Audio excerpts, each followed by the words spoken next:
और बड़ी खबर इस वक्त आ रही है, इजरायल का ईरान पर बहुत बड़े हमले का दावा यहां पर किया गया है। लगातार कई हमले अब तक किए जा चुके हैं। आईडीएफ ने कहा कि ईरान के मिसाइल लॉन्च साइट पर उन्होंने हमला किया। ईरान के डिफेंस सिस्टम पर बड़ा हमला यहां पर किया गया है इजरायल की ओर से। आप देखिए किस तरीके से कई सारे अटैक्स अब तक किए गए हैं और अब भी इजरायल थमा नहीं है। ईरान पर लगातार अब भी कई अटैक यहां पर किए जा रहे हैं और डिफेंस एक्सपर्ट शैलेंद्र सिंह जी लगातार हमारे साथ बने हुए हैं और पूरा एनालिसिस बकायदा उन्होंने यहां पर किया भी। जैसा आप कह रहे थे शैलेंद्र सिंह जी कि अभी तो ये प्रीएम्प्टिव स्ट्राइक्स यहां पर लगातार की जा रही हैं और जैसा हम सुन भी रहे थे, ईरान के एक अधिकारी थे, सैन्य अधिकारी, उनका ये कहना है कि अभी तो हमने जो कबाड़ है ना, हमारा जो जखीरा हमने यहाँ तैयार किया था उसका कबाड़ अभी हम इस्तेमाल कर रहे हैं। अभी तो हमने आपको दिखाया ही नहीं कि हमारे पास और है क्या। तो आपको क्या लग रहा है कि ईरान पूरी तैयारी में है इस वक्त? इस बार वो कट्टर जवाब देगा अमेरिका और इजरायल को? इसमें कोई शक नहीं है कि as far as Iran is concern वो घुटने नहीं टेकेगा। वो जरूर डैमेज करेगा, वो डैमेज खाएगा, इसमें भी कोई डाउट नहीं है। एक अच्छा खासा डैमेज उनके ऊपर भी जरूर आएगा। बट अपने आप में मेरा हमेशा से आकलन रहा है कि अगर यूएस 100 स्ट्राइक तरफ एक स्ट्राइक करनी है जो सक्सेसफुल हो जाए, हो सकता है वो अब्राहम लिंकन पर हो जाए, जेराल्ड फोर्ड पर हो जाए, मुझे नहीं मालूम कहां हो जाए, लेकिन वो एक स्ट्राइक का जो बेनिफिट है वो ईरान के फेवर में है। ईरान के फेवर में हॉर्मूज मिसाइल है, ईरान के फेवर में वो सभी बेसिस जो मिडिल ईस्ट में है उन पर अटैक करना, वो भी उसके फेवर में है। उसके लिए एक्चुअली इजराइल पर स्ट्राइक करना इज मोर सेरेमोनियल। यूएस के ऊपर उसकी कोई स्ट्राइक वैसे नहीं हो सकती क्योंकि वो दूरी एक ऐसी अपने आप में लिमिटेशन है जिसको ईरान पूरा नहीं कर पाएगा। लेकिन ईरान जो कर रहा है और जो बोल रहा है, मैंने आपको शुरू में ही बोला कि अभी उन्होंने सिर्फ अपनी बैलिस्टिक मिसाइल दिखाई है। उनके पास तकरीबन 8 से 9 state of the art weaponry system बचा है, हाइपरसोनिक बचा है। हाइपरसोनिक मिसाइल का आप कहां से सॉल्यूशन लाओगे? बैलिस्टिक मिसाइल आप इसलिए भी ट्रैक कर पाते हो क्योंकि वो एक बड़ा इजी ट्रैकिंग सिस्टम है। जब क्रूज मिसाइल पर बात आएगी, जहां टेरेन मैपिंग के साथ वो मिसाइल लो लेवल की फ्लाइंग करेगी, तब यूएस और इजराइल आप क्या करोगे? कहां कहां पर रोक पाओगे? इसलिए मैं एग्री करता हूं उस ईरानियन फौजी से कि उसका कहना ठीक है। वो कबाड़ वर्ड इस्तेमाल कर रहा है, उसका मतलब बेसिकली ये है कि ये वो ओल्ड मिसाइल्स हैं जो मे बी, जिसको बोलते हैं ना हम, आउटडेटेड हो गई है या उसकी एक्सपायरी डेट निकलने की बात आ रही है, उन मिसाइल्स को इस्तेमाल किया है उसने। और उसमें भी हम देख रहे हैं कि अगर वो कहीं पर भी स्ट्राइक कर रहा है, 10 मिसाइल आप रोक पा रहे हो लेकिन उन 2 मिसाइल को नहीं रोक पा रहे जो आपको डैमेज कर रही हैं। और इसीलिए आप देख रहे हैं, चाहे वो बहरीन हो, चाहे कतार हो, चाहे टेल एविव हो, चाहे हाइफा हो, स्ट्राइक उनकी हर जगह दिख रही है।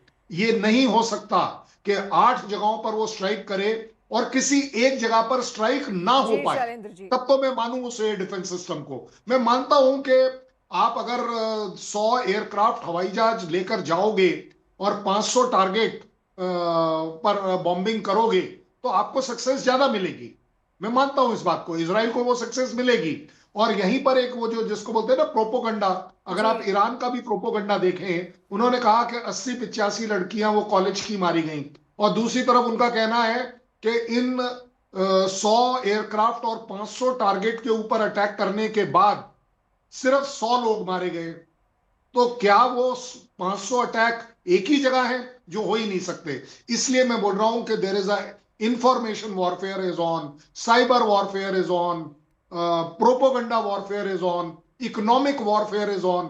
इस लड़ाई में आप देखेंगे ये दुनिया की आंखें खोल देगा कि अगर आप नॉन न्यूक्लियर डेवास्टेटिंग वॉर चाहते हो जो न्यूक्लियर से भी बढ़कर होगी, और वो होगी इकोनॉमिक वॉरफेयर। आपने बहुत अच्छे से बताया। इसके अलावा मैं इजरायल के बारे में भी आपसे इसके बाद सवाल करूंगी, लेकिन उससे पहले एक खबर यहां पर आ रही जहां पर अमेरिका इजरायल ईरान का युद्ध देखिए एक तरफा बिल्कुल भी नहीं है। खाड़ी में भड़के महायुद्ध से दुनिया 2 गुट में इस वक्त बढ़ चुकी है और ईरान के साथ ऐसे देशों की टीम जुट रही है जिनके पास अमेरिका से युद्ध का अनुभव है। ईरान की मदद करने वाले कुछ देशों के पास एटम बमों का जखीरा भी है।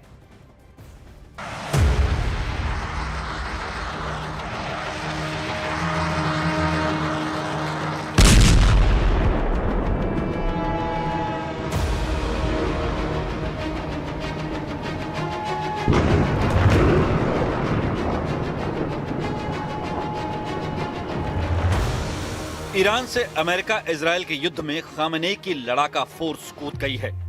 हिजबुल्लाह और हूथी ने अमेरिका इजराइल पर तूफानी हमलों की शुरुआत कर दी है। तेल अवीव से हाइफा तक वॉर सायरन का खौफ गूंज रहा है।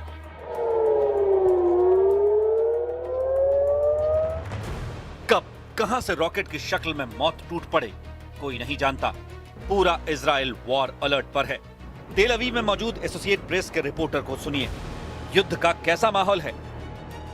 Can hear the sirens are going off right now, and this is indicating essentially that there is a barrage of missiles, Israel's army says, coming towards Israel from Iran.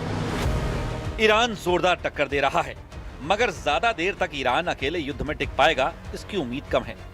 वजह Iran का खाड़ी में मुस्लिम देशों पर तूफानी हमला है। ईरान ने उन देशों पर मिसाइलों की बौछार कर दी है जो अब तक अमेरिका को युद्ध से रोकते आए हैं। जाहिर है ईरान ने खाड़ी के 10 देशों से पैर ले लिया है। ईरान के हमलों से सऊदी अरब भड़क गया है।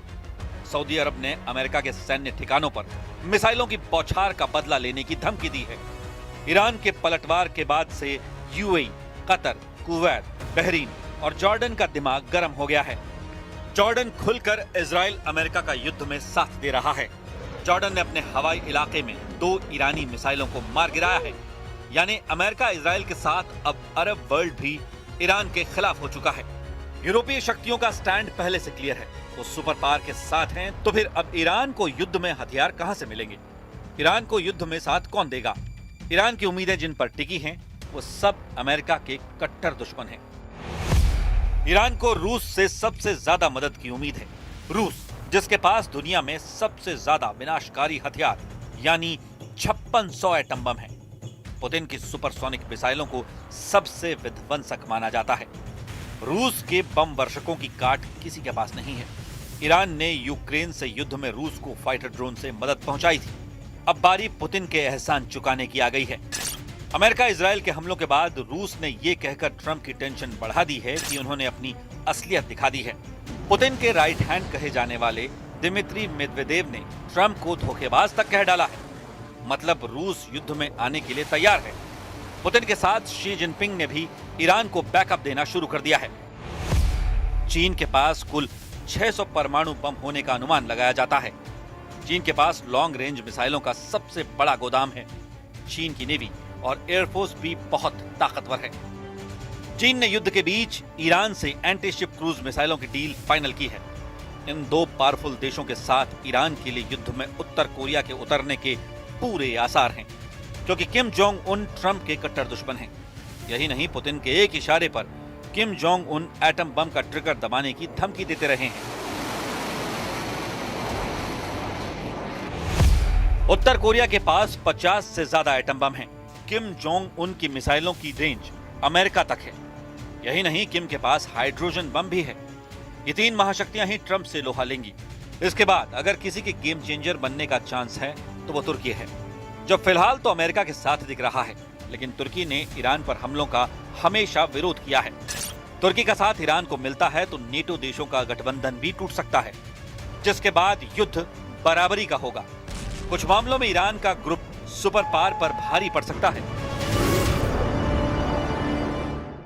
और एक बड़ी खबर इस वक्त आपको बता दें, जहां पर इजराइल के हमले में ईरान के देखिए 200 लोगों की मौत हो गई है। कोई आम संख्या नहीं है। 700 लोग इसमें जख्मी बताए जा रहे हैं। ईरान में इससे पहले यहां पर अटैक किया गया था। ईरान के 24 राज्यों में इजराइल ने हमले किए थे। 200 लोगों की इसमें मौत हुई है और 700 से ज्यादा लोग इसमें जख्मी बताए जा रहे हैं। 24 राज्य ऐसे हैं, 24 इलाके ऐसे हैं जहां पर यह अटैक किया गया है इजराइल की ओर से।